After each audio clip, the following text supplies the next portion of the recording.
Magandang umaga mga kababayan. Andito na naman po, nagbabalik po tayo para sa isang maigsing reaksyon at komentaryo sa isiniwalat ni former Senator Sonny Trillanes. But bago po ang lahat, shoutout po sa inyo lahat, mga viewers at aking mga followers dito po sa YouTube at mga subscribers. Marami pong salamat. Nagkaroon po ng panayam kay former Senator Sonny Trillanes at isiniwalat, aside from Senator Bato de la Rosa, pinangalanan na po ang mga opisyales ng PNP, NAPOLCOM na involved dito po sa war on drugs ni President Digong. 5 po sila. Andyan po si, of course, andyan si Senator Bato de la Rosa, andyan si Albayalde, andyan si Karamat, andyan si Mata at Leonardo. So ito po yung mga suspects na na-involve po, mga matataas na opisyal, both retired and active. May naging katungkulan sa PNP, sa NAPOLCOM, at sila po ngayon ay mga suspects officially na tinawag ng ICC. At sa ngayon po, hindi po natin alam kung ano ang reaksyon ni Senator Bato de la Rosa sa pasabog ni former Senator Trillanes. Nako, baka may iiyak na naman dyan. At iisipin ng mga apo. Decades, mga kaibigan, delikado, mukhang papalapit at papalapit na talaga ang pagkakaserve ng warrant of arrest ng mga taong involved dito sa war on drugs ni former President Digong. Makakamit din ng hustisya ng mga namatayan, na mga kawawang mga biktima, mga pinaslang. Ito po ay mga maliliit lang na mga tao. Mga itinuro, mga nakatsinelas. Unfortunately, hindi yung mga drug lords ang mga nahuli. Dahil, yun nga, mga balibalita na yung mga drug lords ay kakilala naman ng mataas na leader ng Pilipinas during that time. So it's very ironic na kung sino pa yung nagsabing galit siya sa droga ay mismong mga kaibigan niya o mga kakilala niya, at he was giving protection sa mga taong ito. Kaya hindi ko alam, hindi ko maisip. So maliwanag lang na pinagloloko nila ang taong bayan. Napakaliwanag na ang war on drugs ay peke at hindi totoo. Ito lang ay gusto nilang pagtakpan ang kanilang sariling gawain. Mga kaibigan, nakakanerbiyos. Nakakanerbiyos po, lalo na po sa mga crime suspects. Siguro baka hindi na makatulog ngayon si Senador Bato dahil sa ipinahayag ni Sonny Trillanes na to. Yan, napanood po natin yung interview na yan kay former Senator Trillanes, at yun nga, i-emphasize na susunod na ang pag-i-issue ng warrants of arrest.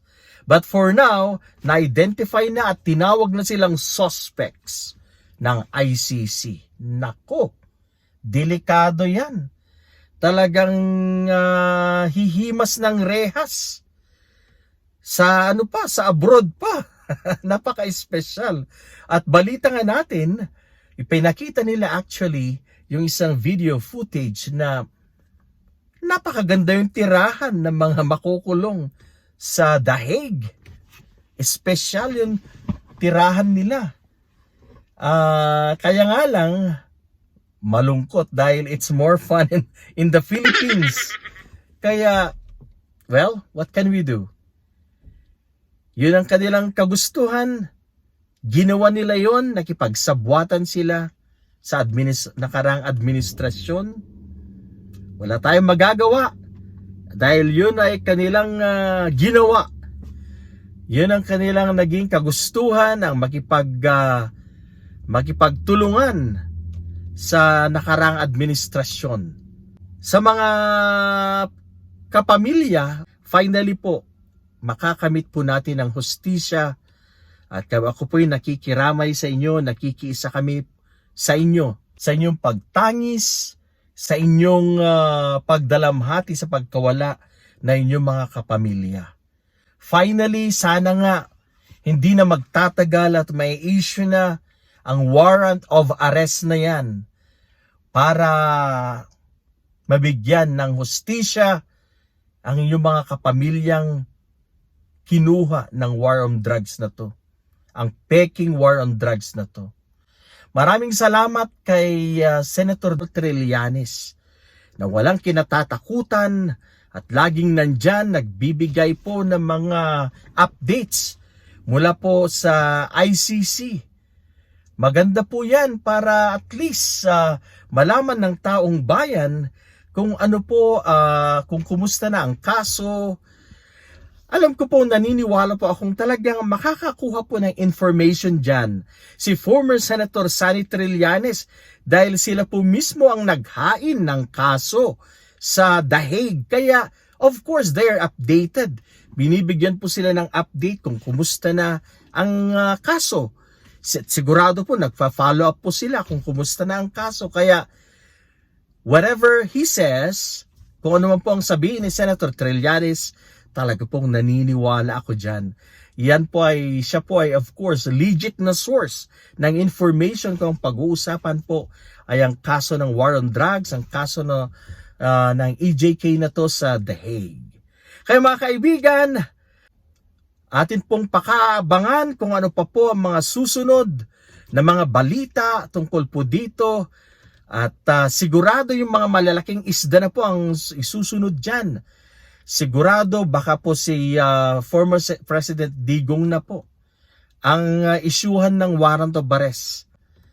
Kaya namasyal na sa Germany si BP Sara dahil siguradong stress ang kakaharapin niya sa mga susunod na araw. This could be very stressful sa kanya dahil na-involved din po siya ang kanyang pangalan at stress sa kanilang pamilya. Dahil dawit po talaga sila dito. Ang tatay nila, yung presidente, siya mismo ang master planner ng war on drugs na to. So, abang-abang po tayo, mga kababayan ko. Atin pong alamin ng mga pangyayari araw-araw. Atin pong tutukan ang isyong ito, ang war on drugs at ang ICC. Yan! Mga kababayan, marami pong salamat sa inyong panunood. Mag-iingat po tayo lagi, mga kababayan ko, sa mga naapektuhan po ng baha, mga nasalanta po ng bagyong Karina. Ako po'y nakikiramay sa inyo at kasali po kayo sa aking dasal na sana'y makarecover po kayo as soon as possible, na sana'y matugunan ang inyong mga pangangailangan at maibigay ng gobyerno ang mga ito sa lalong madaling panahon. God bless everyone. God bless the Filipino people. God bless the Philippines.